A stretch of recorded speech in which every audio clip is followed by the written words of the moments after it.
Assalamualaikum warahmatullahi wabarakatuh. Halo sahabat channel Cermin Kehidupan dimanapun kalian berada. Salam sehat, salam sejahtera untuk kalian semua. Semoga kita semua dalam keadaan sehat dan tetap dalam lindungannya. Kembali lagi bersama kami channel Cermin Kehidupan, di mana kita akan membahas kisah-kisah menarik untuk Anda simak. Mari kita langsung simak kisahnya.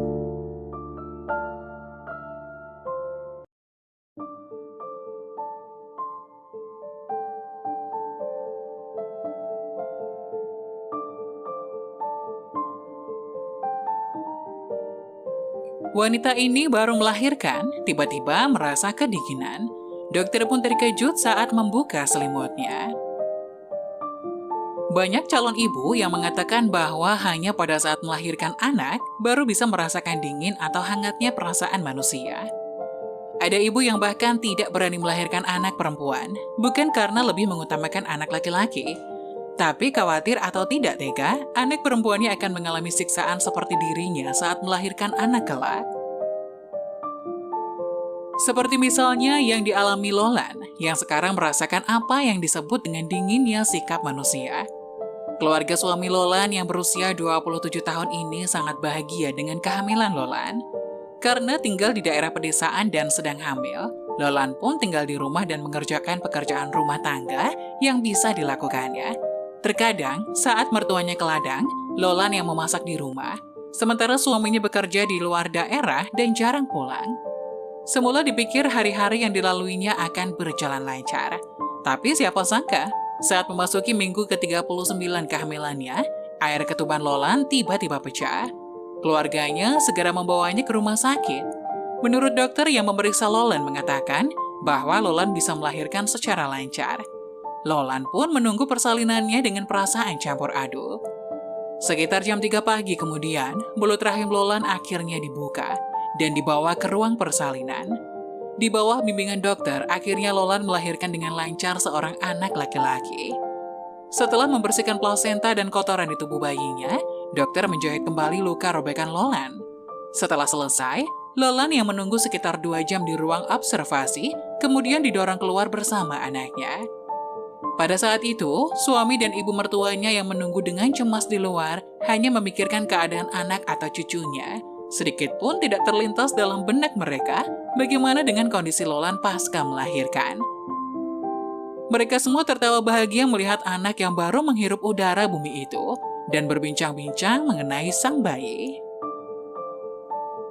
Sementara Lolan justru sangat sedih melihat mereka semua tampak begitu bahagia menyambut kelahiran anak atau cucu mertuanya itu. Karena tidak ada seorang pun yang benar-benar peduli dengan keselamatan dan deritanya, setelah melihat anaknya, suami dan perawat kemudian mendorong ibu dan anak itu ke ruang pasien. Tapi 5 menit kemudian, Lolan berkata pada suaminya kalau dia merasa sekujur badannya dingin dan gemetar. Bibirnya juga bergetar saat bicara. Mendengar keluhan Lolan, suaminya pun segera memanggil dokter, dan suasana di ruang pasien sesaat menjadi sangat tegang. Dokter periksa menyingkap selimut Lolan dan terkejut melihat bagian bawah Lolan penuh dengan genangan darah. Dan darahnya terus bercucuran. Itu adalah pendarahan hebat pasca persalinan. Tim dokter segera melakukan upaya penyelamatan darurat, dan akhirnya menemukan titik pendarahannya, kemudian segera melakukan transfusi darah pada Lolan. Dari percakapannya dengan Lolan, dokter yang menanganinya baru tahu, ternyata sikap keluarga mertuanya di ruang persalinan tadi sangat membuat Lolan merasa tidak nyaman, sehingga mengalami pendarahan hebat padanya. Jangan sampai membuat perasaan atau emosional ibu hamil bergejolak, agar tidak menimbulkan pendarahan hebat. Saat persalinan, wanita hamil itu membutuhkan perhatian ekstra. Dia hanya membutuhkan sepatah kalimat dari keluarganya, terutama suami. Bagaimana keadaanmu sayang? Dia akan senang mendengarnya. Dan percayalah, ini akan membantu memudahkan proses melahirkan. Nah, ibu-ibu sekalian, siapa dulu yang dilihat suami Anda saat setelah kalian melahirkan?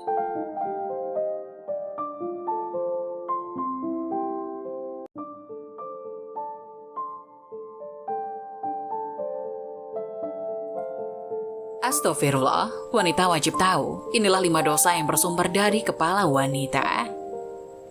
Wanita merupakan makhluk yang sangat dimuliakan dan berkedudukan tinggi di sisi Allah dan Rasul-Nya. Sampai-sampai ada satu surat dalam Al-Quran yang dinamakan surat An-Nisa yang berarti wanita-wanita. Hal ini menjadi bukti bahwa wanita begitu spesial bagi Allah Subhanahu wa Ta'ala karena mendapatkan perhatian lebih dalam Al-Quran. Namun kedudukan mulia ini tentu saja berlaku bagi mereka yang menjaga kehormatan diri dan keluarga. Karena dengan keutamaannya, ternyata Allah Subhanahu wa Ta'ala menitipkan tanggung jawab yang begitu besar kepada wanita. Bahkan pada keseluruhan tubuh wanita bisa menjadi sumber dosa jika tidak dijaga dengan baik. Salah satu bagian tersebut adalah kepala wanita. Ternyata begitu banyak dosa yang bisa terjadi hanya pada satu bagian ini saja. Berbagai dosa ini bahkan kerap kali terjadi pada era kini dan dianggap sebagai hal biasa. Berikut ringkasan 5 dosa yang bersumber dari kepala wanita. 1. Tidak berhijab. Menutup aurat menjadi kewajiban setiap kaum muslimah. Bagi seorang wanita hanya boleh untuk memperlihatkan auratnya di depan orang yang merupakan muhrimnya saja. Lebih dari itu, perbuatan tersebut sudah terhitung dalam dosa. Adapun aurat wanita itu seluruh badan, kecuali telapak tangan dan bagian wajah. Itu pertanda bahwa bagian kepala juga merupakan aurat wanita yang harus ditutup.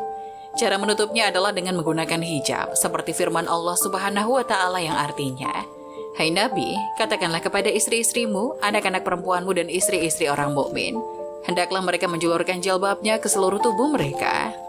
Yang demikian itu supaya mereka lebih mudah untuk dikenali, karena itu mereka tidak diganggu, dan Allah adalah Maha Pengampun lagi Maha Penyayang. Quran Surat Al-Ahzab ayat 59. Apabila wanita muslim tidak menutup auratnya dengan menggunakan hijab, berarti wanita tersebut telah melakukan dosa karena telah melanggar perintah Allah.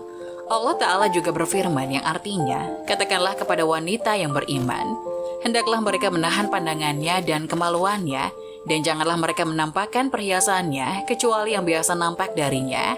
Quran Surat An-Nur ayat 24. 2. Memakai hijab gaul atau tidak memenuhi syarat hijab.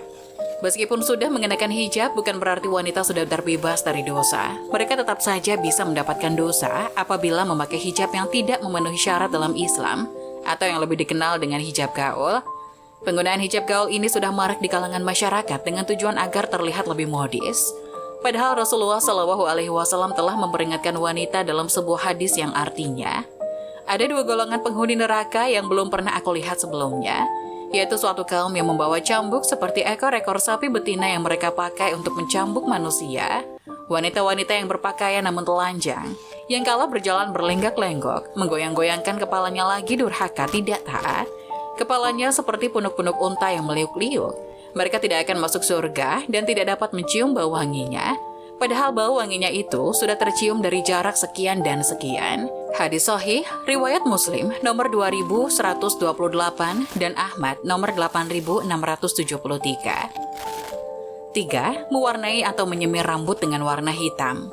Tidak hanya mengenai hijab saja yang berpotensi mendatangkan dosa bagi seorang wanita, namun juga masalah mewarnai atau menyemir rambut. Banyak orang yang sudah berumur atau mempunyai uban berniat untuk mewarnai rambut mereka dengan semir hitam. Namun tahukah sebenarnya perbuatan tersebut memicu untuk mendapatkan dosa?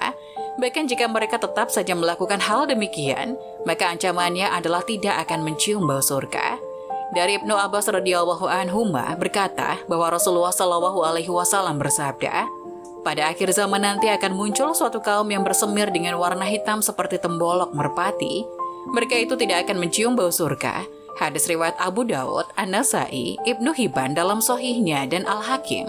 Al-Hakim mengatakan bahwa sanad hadis ini sahih. Syekh Al-Albani dalam Sahih Al-Targhib wa At-Targhib mengatakan bahwa hadis ini sahih. 4. Mencabut uban. Ketika seseorang telah tumbuh uban pada rambutnya, pasti akan berpikir untuk mencabutnya. Namun ternyata mencabut uban itu tidak diperbolehkan di dalam Islam. Dari Amir bin Shu'aib dari ayahnya, dari kakeknya berkata bahwa Rasulullah SAW bersabda, janganlah mencabut uban, tidaklah seorang muslim yang beruban dalam Islam walaupun sehelai, melainkan uban tersebut akan menjadi cahaya baginya pada hari kiamat nanti. Hadis riwayat Abu Daud dan An-Nasai. Syekh Al-Albani dalam Al-Jami' As-Shaghir mengatakan bahwa hadis ini sahih.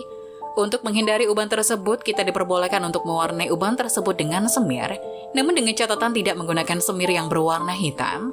Dari Jabir radhiyallahu anhu dia berkata, Pada hari penaklukan Mekah, Abu Quhafah, ayah Abu Bakar, datang dalam keadaan kepala dan jenggotnya telah memutih seperti kapas, artinya beliau telah beruban.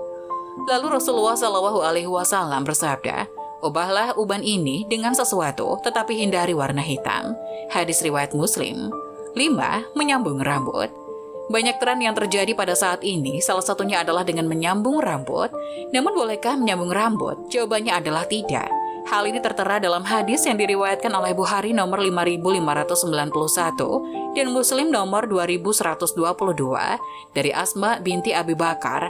Ada seorang perempuan yang menghadap Rasulullah SAW lalu berkata, "Telah kunikahkan anak gadisku setelah dia sakit sehingga semua rambut kepalanya rontok dan suaminya memintaku segera mempertemukannya dengan anak gadisku. Apakah aku boleh menyambung rambut kepalanya?" Rasulullah lantas melaknat perempuan yang menyambung rambut dan perempuan yang meminta agar rambutnya disambung. Itulah 5 dosa yang bersumber dari kepala wanita. Semoga penjelasan tadi dapat memberikan hikmah dan bermanfaat untuk penonton semuanya. Jangan lupa like, subscribe channel ini agar tidak ketinggalan info-info bermanfaat lainnya. Sekian dari kami, terima kasih. Wassalamualaikum warahmatullahi wabarakatuh.